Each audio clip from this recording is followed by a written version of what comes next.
He's the only player. Him, Kareem, and LeBron are the only three players to win 2 MVPs before turning 26. That's wild.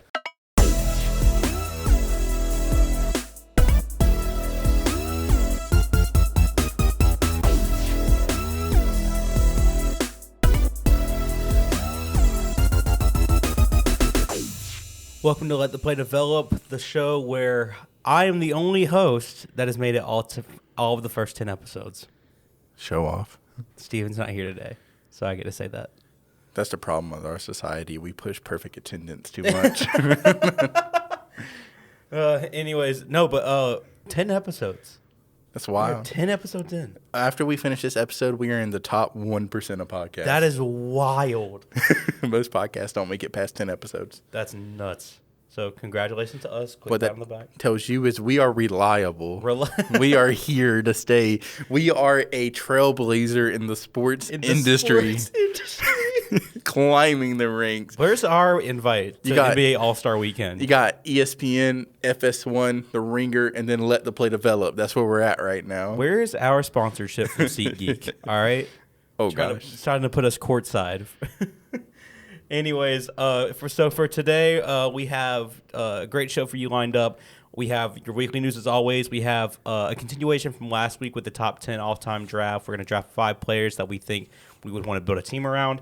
And then lastly, we're going to make some predictions on the NBA Awards because the finalists were just announced. So I think it's going to be a good episode. And before we jump in, I have you here, plug for your life.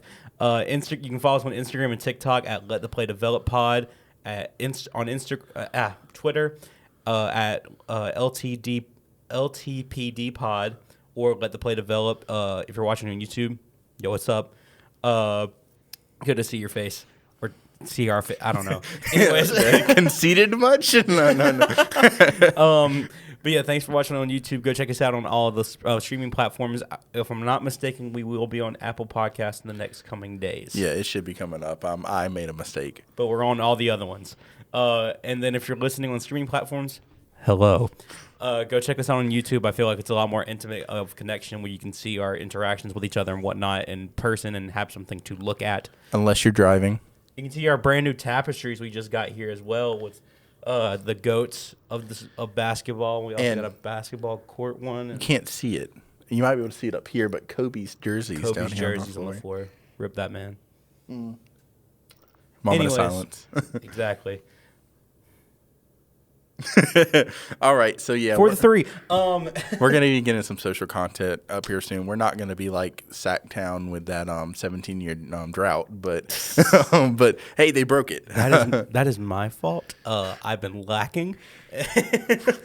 But hopefully I will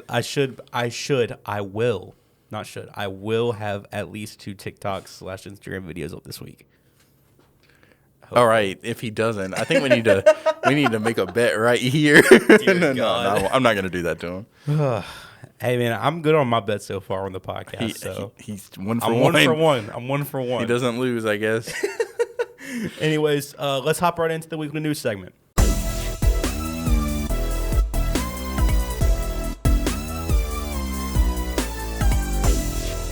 So starting with the NFL this week, new Ravens wide receiver, start saying that 3 times fast, Odell Beckham Jr. says that he has no assurances on Lamar Jackson's status in an introductory news conference with the Ravens. In a statement, he said, "The goal is to come here and have that possibility to play with him. I didn't get any assurances for anything. Life's uncertain. I think we don't know what's going to happen tomorrow, the next day. We only know what's happened in the past." And speaking on a screenshot that started circulating of what appeared to be Lamar Jackson and Odell Beckham speaking on a video call, Beckham said, "I don't know if he called me or I called him or whatever. He was just excited about it, excited about the opportunity and the possibility of playing together, pretty much." Yeah, I heard that Lamar said he was recruiting him, or Odell said Lamar was pushing for him. They were partying day one in Miami after the trade or after the signing happened. So I think there's going to be some chemistry there. That's exciting. Yeah, if Lamar stays. If Lamar stays, which according to I think their GM spoke about this week, they still want Lamar to stay, and I think it's trending for him to at least stay for the year. It feels like. I know Lamar doesn't have weapons, but now with Odell, I think I like Duvernay. I think Duvernay's good. And then you got Mark Andrews. He's a beast of a tight end. He just had a bad year. Yeah, and then not a bad, just not a crazy year. Oh, they have Nelson Aguilar, which he's fast. Never mind, I take back all of my statements. He's good at running.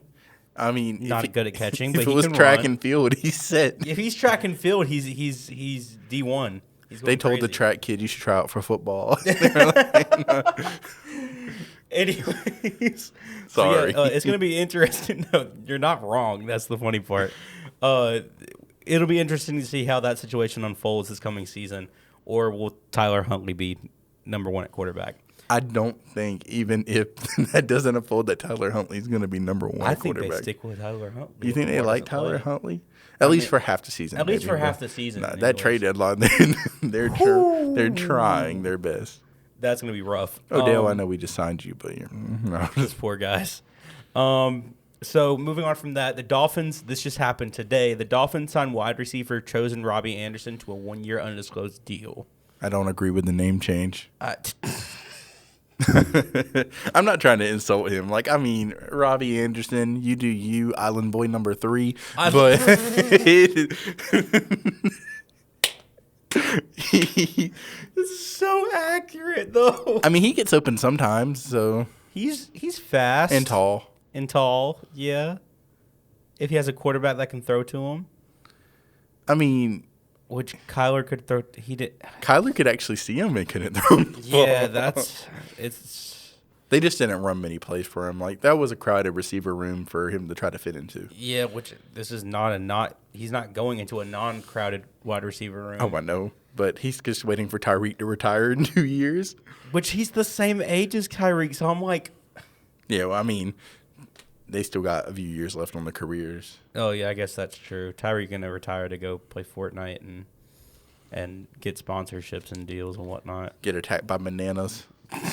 I saw one video. It was default danced on. He was sniping a person in a Fortnite banana costume, and then he looks over and there's 8 pointing their snipers all at him. I don't know what's happening between Tyreek and this gang on Fortnite, but it's maybe worth some research. It's me. I'm gang, and I'm here to take down Tyreek Hill. Anyways, lastly for the NFL, the Cardinals safety. I'm sorry. Cardinals safety Budda Baker has officially requested a trade from the team on Friday, April 14th.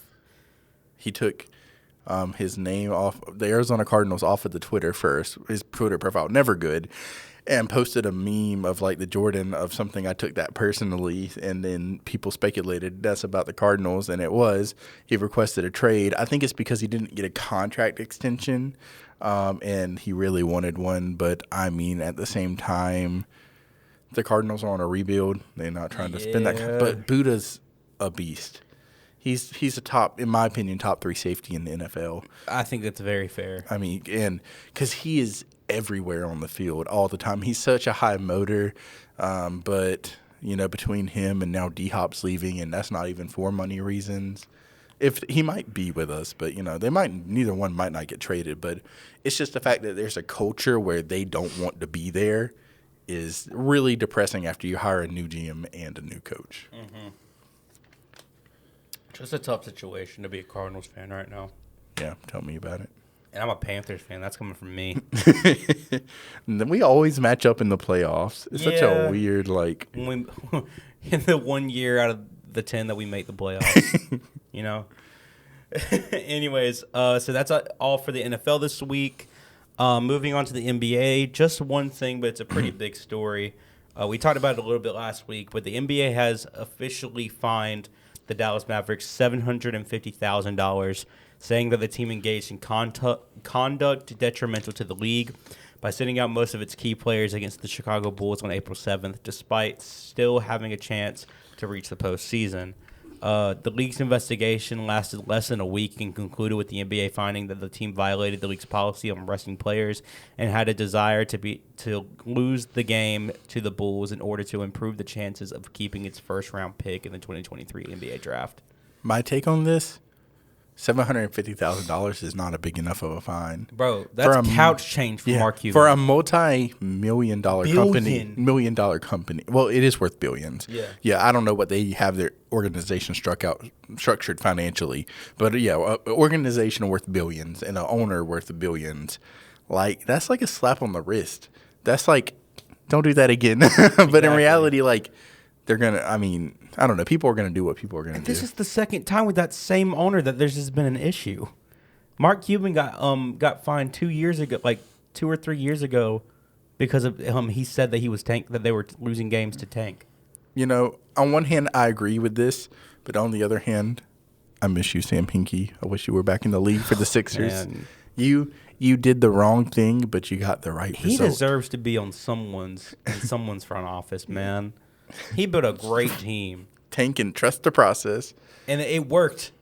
The 76ers are great. Well, it's just like arguable that like Mark Jackson, the coach of the Warriors, that really coached that team into place, and Steve Kerr come in afterwards and they won the chips. Steve Kerr walks into the locker room in 2017. He looks around and goes, "All right, Steph, Clay, KD, Draymond. You boys go hoop. Let's go, boys. Let's go." That's all the game plan. That's it. He had 1 year without KD, right? Yeah, he's still looking at the other three. Like, all right, go shoot the ball. You already got this figured out here. You boys go hoop. No, I'm not shaking Steve Kerr as a coach. He's put together a really good game plan, but still, he's really. I think these last 2 years have really shown him as a coach really well, because he can actually coach really well. Yeah, I agree. So the Mavericks did get a hefty quote unquote fine compared to I guess the other one they got, which was $50,000 a couple years ago. Yeah. So much money, dear God. And they're like, Mark Cuban's like, couch change. That would solve so many problems. Mark Cuban's like, I have shoelaces worth more than that fine. He might. Anyways, that's all your news for this week. Should we get into our draft? Oh, yeah. Let's do it.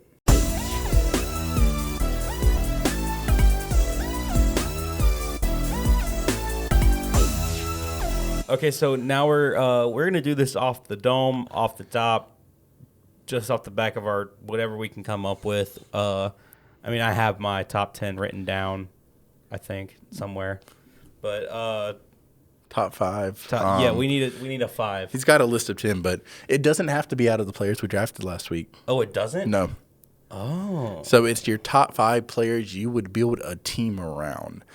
So that I'm guessing no overlap. Means like maybe, and this isn't me saying anything about this player, just random, but maybe you think Larry Bird is top 10, but you wouldn't build a team around him, so you're not going to have him on your list. You know what I'm saying? So we're going to draft this, just with no preparation other than our knowledge of the NBA, which is probably minimal compared to your other analyst, Steven. But no, here we go. All right, Seth, do you want first pick? You want to rock, paper, scissors for it? Yeah, we can. Let's do it.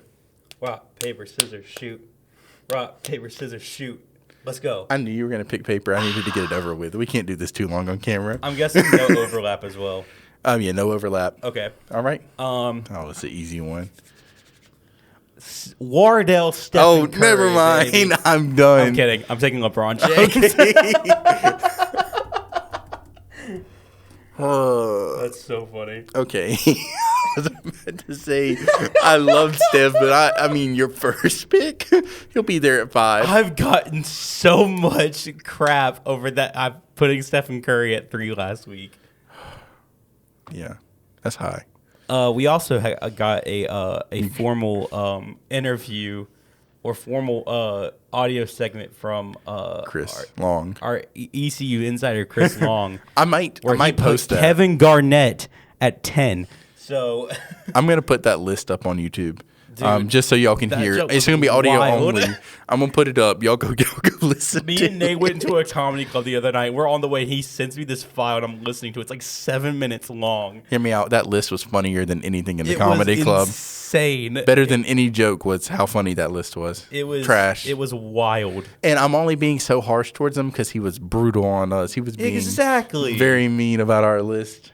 Anyways, so yeah, I'm starting LeBron James. Don't get it twisted. And that's why he'll no longer be a host. No, I'm joking. I'm joking. I know that he's going to hear this. That's why I said it. Nate, who's your first pick? My number one pick, I have to go MJ. Yeah. Like, I mean, I don't know that I want to, but I didn't take MJ, but I feel here's my reason for picking LeBron. I like MJ more as a player, but I feel like I know exactly what I would need to put around LeBron because to we've make seen him successful. it so much, exactly, in so many different situations. Exactly. Whereas MJ, he's gonna want to his way of playing is very fluid. We see one blueprint. Yeah, it's all over the court. So I'm like, there's so many more ways you can utilize LeBron. Yeah, I agree. All right, who's your number two? Still pick? think MJ's the better player.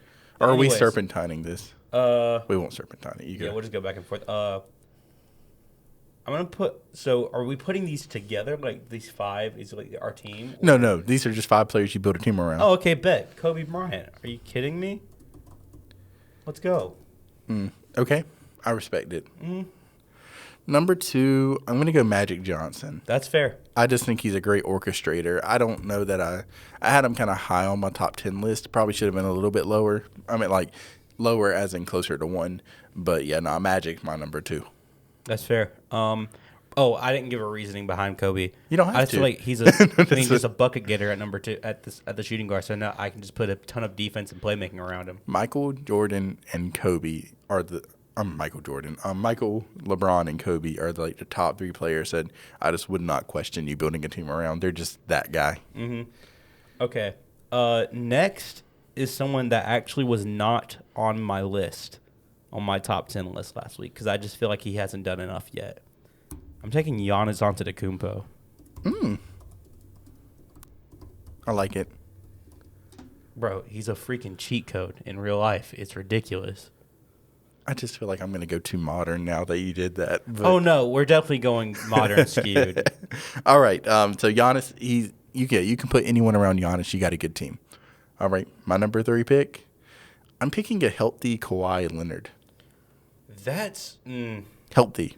I just don't have a good taste in my mouth for Kawhi Leonard. I don't either. But I wouldn't pick it. But after I saw what he did in Toronto.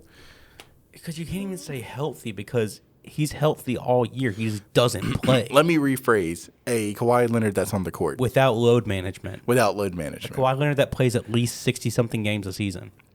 Bro, Anthony Davis was actually injured, and Anthony Davis played more games than Kawhi Leonard this season. That is horrible. You still get paid your exact same amount of your paycheck. I feel like it doesn't matter who you put around Kawhi. That's why I kind of did that. Yeah. Don't get me wrong. When he plays, he's still balling. But, I just don't respect the not playing when you can. Yeah. Okay. Number 4, going Shaquille O'Neal. I was thinking about it. You're picking dominant guys. Yeah, absolutely. Because I know what I can put around these dudes. Okay. I'm trying to think back to my top 10 list. If there anyone else I want to put from up there. I am going to go. I think I'm going to put Kareem. That's who I was thinking about before I chose Shaq. That's a good pick. I think he's the last one that's going to make it off my top 10. No disrespect to. That's a great pick. Because he's that guy. Kareem was that. Yeah. He was the second. He was probably the second GOAT. Yeah. I mean, conversation you had Wilt and Bill back and forth first, and then you get into the era of Kareem, and then now Kareem. I mean, it's a solid pick. And then for my 5, I'm taking Wardell Stephen Curry. That's where I'm going to take my 5. I'm going to take my 5. I told you he'd still be there at 5. Oh yeah, he's still going to be here. Don't get it twisted. I'm still taking my boy because I'm just going to put a ton of defense and tall playmakers around him, some extra shooters, some guys that can knock down shots when they start double teaming Stephen Curry because he's splashing from the freaking logo and whatnot. Yeah, no, he can shoot from anywhere on the court. It does space the floor for anyone else that wants to play. I don't disrespect it. Curry has never played with a dominant big man. You're right. I didn't even think really about that. hasn't. Imagine him with a dominant big man. That's scary. His most dominant big man was Andrew Bogut. Let's think about that for a second. Don't disrespect Andrew Bogut like that ever again. Andrew Bogut was solid, but he's not he's not an all-star by any means. Did that Warrior squad really say we want every player that had traumatic injuries? Apparently. They said Sean Livingston, check. Andrew Bogut, check. That freaking bench was disgusting, though. It was. It was one of the best benches in basketball. It was insane. The death lineup. Exactly. Also, I love how all the guards, except for Sean Livingston on that court, on that team, could just shoot the lights out, and then you have Sean Livingston, who couldn't take a jump shot to save his life. He could take middies. He could take. Oh, he was a mid-range specialist, but if he steps even near the 3-point line, it's an air ball. He can shoot it with his foot on the line, but if he gets behind it, I think he's just scared from his knee injury. He's like, I see the 3-point line; it's still there. I'm scared. He didn't even, I forgot exactly how it happened. Well, he was on a drive. That's what happened. Oh, I don't even know what the heck is going on. He I don't want to discuss it. He went up. His knee just went. It was disgusting. But my number 5. You ready? Yep. I don't really want to do this. I'm scared. I don't want to do it. Kevin Durant. It's fair. You can put anyone around Kevin Durant. You got a squad. It's the best, arguably the best scorer. I have a prototype. As far as ability, anyways. All right, recap your number 5. All right, do what? Recap your number 5. Oh, recap? Yeah, recap. I can't talk. Stephen Curry. No, all 5. You said your number 5. Okay, or top 5. I'm sorry. I am. LeBron James, Kobe Bryant, Giannis Antetokounmpo, Shaquille O'Neal, Stephen Curry. All right. Michael Jordan, Magic Johnson, Kawhi Leonard, Kareem Abdul-Jabbar, and Kevin Durant. I can't wait to get a text this week from Steven when he sees this episode. See, me? Why would y'all pick this guy? I don't know what you're going to... Me and Seth get along pretty well. It's him and Steven. Steven... I'm the peacekeeper. That's what's funny. I've known Steven since I was 6 years old. We've been like best friends since we were like 6 and 7 years old. And so we argue so much, but also just because I like to pick at him. It's funny because I know exactly how to like piss him off. You push the buttons. Exactly. Like if picking Stephen Curry, I knew that would send him like, I can't believe you would do that. I was like, yep. Tell me about it. I love that, man. All right. Well, that was a little brief segment. A lot of no-brainers. We might let Steven fill you in later, or he might tweet something angry. Well, no, we don't know what's going to happen. Steven runs our Twitter, so if you see something wild come from our Twitter about us picking these people, that's why. Look, Shaq made a list. Shaq made the list this time, Steven. Leave us alone. Let's calm down. All right. Well, that's people that were here for episode 10 can talk about this, okay? He's going to hate me for that one.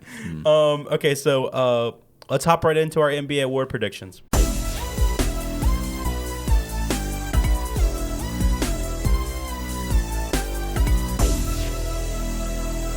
So, starting with NBA MVP, our 3 finalists are Giannis Antetokounmpo from the Milwaukee Bucks, Joel Embiid from the Philadelphia 76ers, and Nikola Jokic from the Denver Nuggets. Starting with Giannis, he is... Did he win twice or once? He's back. He's back to back, hasn't he? Maybe he did. No, did he only do one? We are uncultured. We're uncultured. Hold up. I will keep you occupied during this time. So when Steven was a child, I'm just kidding. Stop. Giannis MVPs. I don't know why I didn't look this up before. I know this is Jokic's. This would be Jokic's 3-peat. He's not going to get it. He's not, which I don't think he deserves it either. Oh my gosh, internet, don't fail me now. It's over. Okay, I mean. Anyways, he's about to I think it's. No, I mean. I think this will be his third. Embiid has never won one. Embiid has never won one, which I think this is Embiid's year. But anyway, we'll break down the stats of the 3 players real quick. So Giannis this season, he averaged 31.1 points per game, which was 5th in the league. So he has 2 already. Yeah. So this would be number 3. Okay, so Giannis.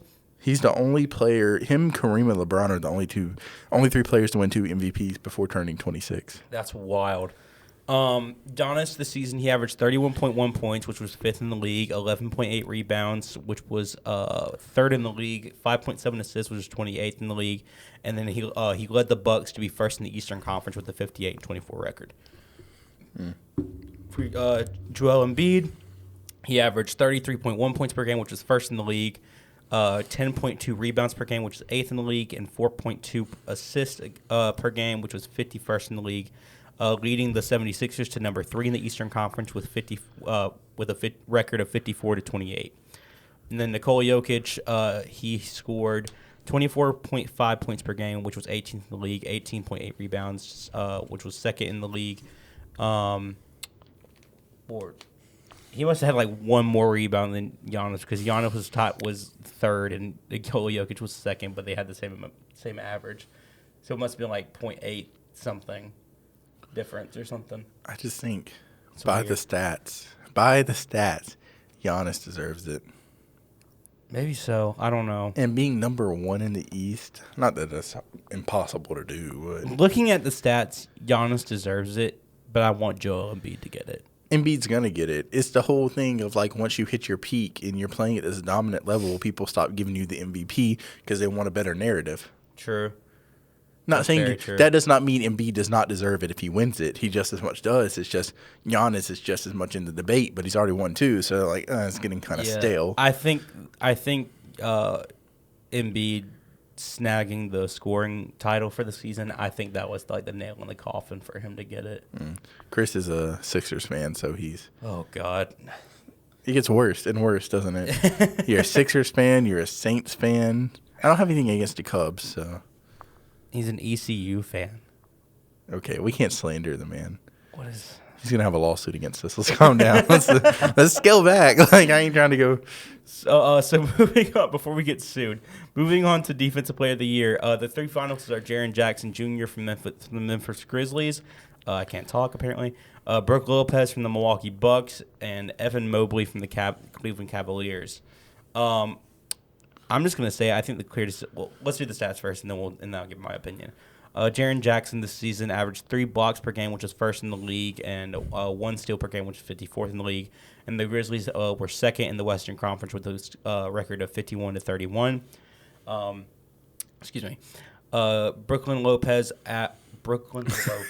That's him back in the day. Yeah, exactly. Man, Brooklyn Lopez. Brook Lopez averaged 2.5 blocks per game, which is third in the league, and half a steal, which was 201st.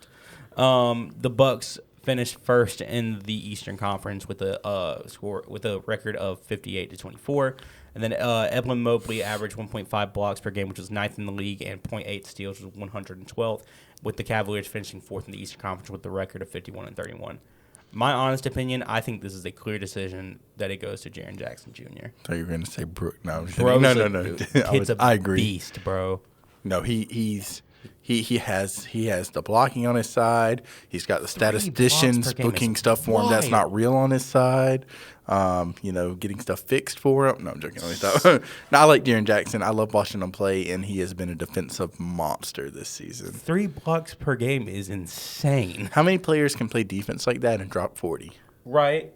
Exactly. Plus, he's also averaging the most steals out of all the players, and he plays power forward. It's wild. Anyways. But, yeah, I think this is clearly going to Jaren Jackson Jr. If it doesn't, then something's wrong. Which I do think Evan Mobley shows the tenacity to, in the future, be very in the running for this award, though. Because you got to remember, this is only his second year in the league. It's only his second? Yeah. Evan Mobley's on that note, I want to bring someone up. Mm-hmm. Scotty Barnes really didn't take that next step, did he? No, he didn't. Which he was also on the Raptors, and their entire team didn't take a step this season. So I blame Scotty. No, that's good enough. I think it's because of the role they have him in. Scotty Barnes is a very point forward kind of player where he needs to be able to facilitate. He's not that big of a scorer. He's a big playmaking and defense guy. I could see him being like a Draymond Green type of player on a pretty good team. Don't disrespect Scotty Barnes. I'm just kidding. I like Draymond. Draymond's a beast. No, but when Draymond was in his prime, no one was playing better defense than him, and getting the amount of his playmaking was very underrated. I agree. So moving on to most improved player, the 3 finalists for this season. This one's wild. I really like this award and how they set it up for this season. So the 3 finalists for this award are Jalen Brunson, Shai Gilgeous-Alexander, and Lauri Markkanen. Going through their stats real quick. This season with Jalen Brunson on the Knicks. Last season he played for the Mavericks and he averaged 16.3 points, 3.9 rebounds, 4.8 assists, shooting 50.2% from the field and 37.3% from three. This season in the Knicks, he averaged 24 points per game, 3.5 rebounds, 6.2 assists, shooting 49.1% from the field and 41.6% from three. Disgusting. So that's a nice. I was watching him in the playoff game last night, and he was balling. Mm-hmm. He was the scariest player on that Knicks roster. Bro's crazy, dude. Last night, at least. I mean, Julius Randle's probably the best player on that roster, but Julius Randle was getting in some trouble last night for some dirty plays that he was making that they were just not calling against him. I really like the core, though, of Jalen Brunson, R.J. Barrett, and Julius Randle. Yeah, I think R.J. Barrett has another step to take, though. He does. He's not there. Mm-mm. He could be the third option out of them, though. No, 100%. And I honestly think he could be the second option. He can grow to be the second option because he has incredible ability. It's just that he didn't take the same step that the other two did, which they also have more time under their belt as well, if I'm not mistaken. Number 2, Shai Gilgeous-Alexander with the Oklahoma City Thunder this season. Last season, he averaged 24.5 points, 5 rebounds, 5.9 assists, shooting 45.3% from the field and 30% from three. This season, he averaged 31.4 points per game, 4.8 rebounds, 5.5 assists, shooting 51% from the field and 34.5% from three. Kid's a stud. He's a star. Specimen. He's borderline superstar at this point. The Thunder are a scary team. And they're in. Right? They're one game away from, or did they get kicked out? I think they got kicked. You're right. They sure did. They lost against the the Western Conference. They played the Thunder and they won. I mean, they played the Pelicans and won, and then they lost in the next one, right? But dude, Shai Gilgeous-Alexander and Josh Giddey have the potential to be probably the best backcourt in the NBA in a few seasons. And then don't forget about Chet Holmgren. Lou Dort plays his role, but he's going to be a 7-footer playing that role. Lou Dort. I thought you were saying he's like Chet role. I was like, no. They don't remind me of each other at all, but I'm going to agree. Chet Holmgren is going to be scared if he can bulk up and like get some muscle where he's not so lanky. That's don't need LeBron to step on his foot again. Nah. And then they have some other young players like the 2 Jalen Williamses. There's 2 on the same team? Yeah, there's Jalen Williams that's spelled Jalen, and there's Jalen Williams spelled Jaylin. Lin, yeah. And they're both pretty decent. So that's a scary team, and I'm pretty sure they still have some draft picks coming up from the Clippers trade. Yeah. No, you're right. That's a wild. But yeah, pretty great season from Shai Gilgeous-Alexander. And then finally, who I think probably is going to get this award, and I think should get this award, Lauri Markkanen. Last season, with the Cavs, he averaged 14.8 points per game, 5.7 rebounds, 1.3 assists, shooting 44.5% from the field and 35.8% from three. This season, my boy averaged 25.6 points, 8.6 rebounds, 1.9 assists, shooting 44.9% from the field and 39.2% from three. Kid's a stud. It's between him and Shai. Yeah, I think Jalen Brunson is the third out of these guys. It's going to come down to him and Shai, but in my opinion, I think Lauri deserves it more. Which the point differential for Shai Gilgeous-Alexander is wild. I mean, doesn't Lauri have a bigger point differential? Actually, yeah. So like almost 11 points. I don't know, bro. It's just because of it's 31 points. Yeah, no, that's a lot. He took a step that not many players can take. Exactly. But Lauri Markkanen came from being a decent average role player to be an all-star. Yeah. So I hope he doesn't have to serve too long of a term in the Finnish military. Yeah, that's the only thing. I'm curious to see how that works out. If he's just going to go during the off season. I hope it's like just 156 days. I think is the shortest term. I hope he doesn't have to take time off from the league to go do that. Yeah, because that would suck. I mean, you got to do what your country requires. But yeah, I guess so. He's not trying to pull an Enos Freedom and have to hide in America. So dear God. Anyways. Moving on to Rookie of the Year, I think this one's kind of a no-brainer, but we'll read through everything anyways. Paolo Banchero with the Orlando Magic, this season he averaged 20 points, 6.9 rebounds, 3.7 assists, shooting 42.7% from the field and 29.8% from three. Three-pointer could get a little better, but this is his first time really shooting from that deep. Yeah. And he's a power forward, so he has some room to grow. Walker Kessler, which these stats don't really show off his defensive prowess because he's a freaking defensive monster. I think he averaged 2.7 blocks this season. I didn't put that up there, but that's wild. That is wild. 9.2 points per game, 8.4 rebounds, 0.9 assists, shooting 72% from the field. Crazy efficiency, and 33.3% from three. And that's from a center. Yeah, he's 7'1". It's ridiculous. I bet the Timberwolves are loving that trade. they're patting themselves on the back right now. They didn't even have Gobert. Dude, it's so bad. It's so bad.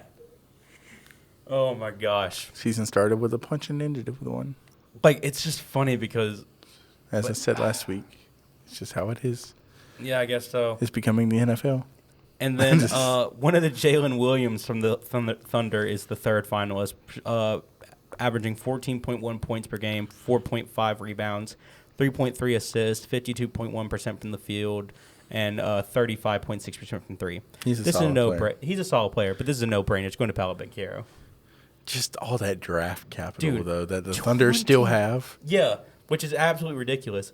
But bro dropped 20 points. The efficiency was not great for a big man. No. But he's also on the Magic. He's also on the Magic. So he's having to take a decent amount of shots. Yeah, no, I like that. I think Paulo deserves it. Yeah. If not, I don't know. Like, I mean, it's just he's going to win it off of volume alone. Yeah, volume alone. Which Walker Kessler, dude, that's going to be. I could see him, depending with his offensive game, I could see him maybe being in the running for most improved player next year. Oh yeah, I could definitely see that. So yeah, Paolo Banchero is that your Paolo? Yeah. So sixth man of the year, Malcolm Brogdon with the Celtics, Bobby Portis with the Bucks, Emmanuel Quickley with the Knicks.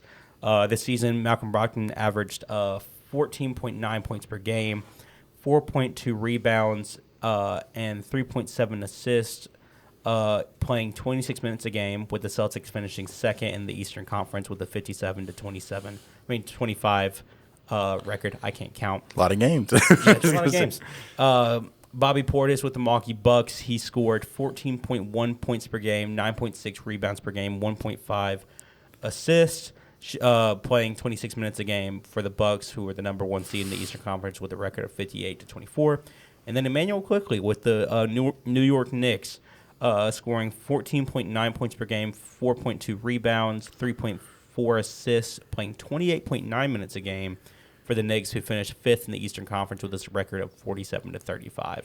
I think it's going to go to Brogdon, but I think Portis deserves it. That's fair.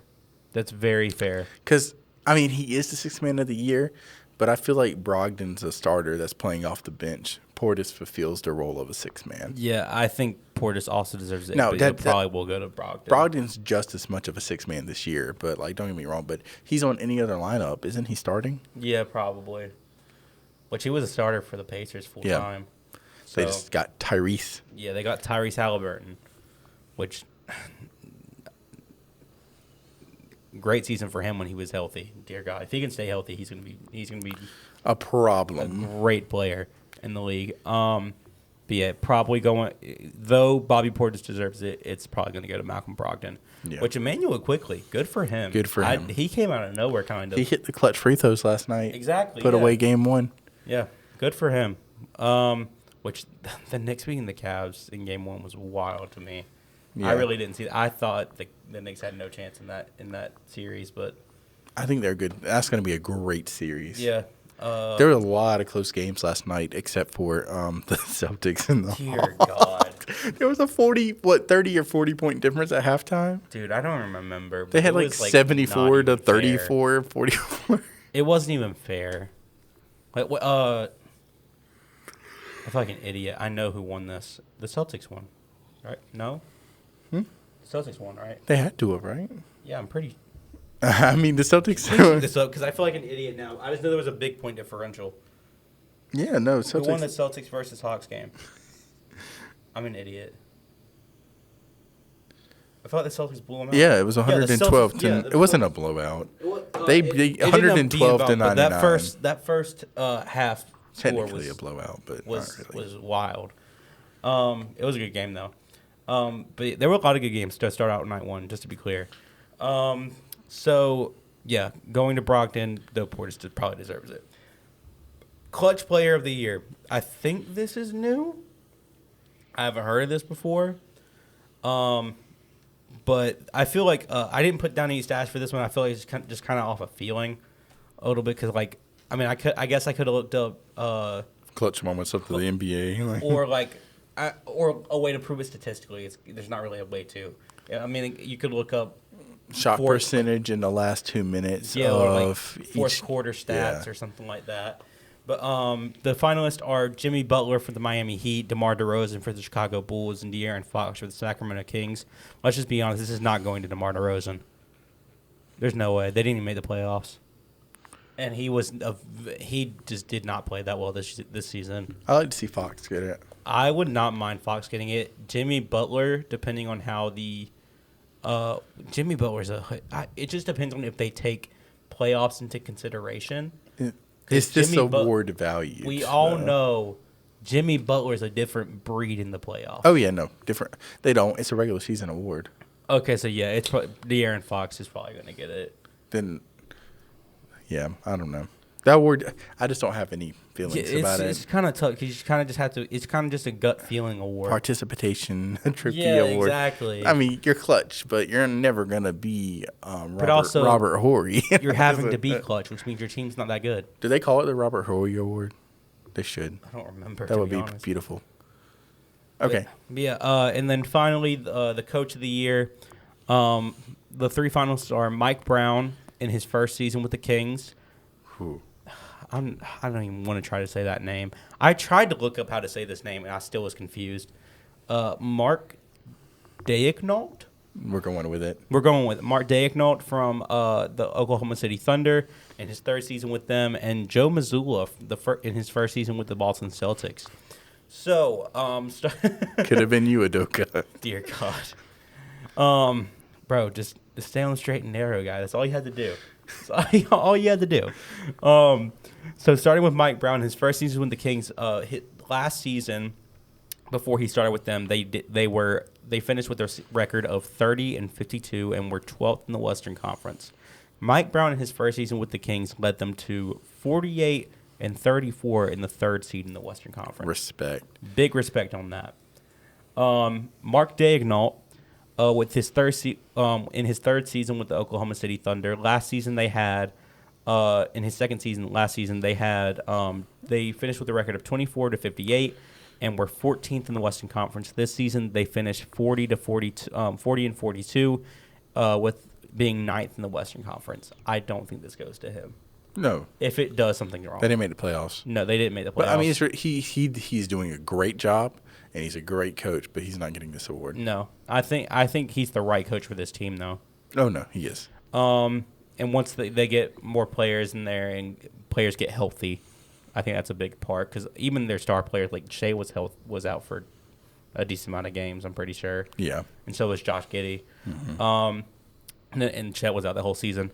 Finally, Joe Mazzulla, who I feel like is the actually, never mind. I don't think he's the front runner. I think Mike Brown has to be the front runner for this award. That turnaround. Yeah, that turnaround's ridiculous.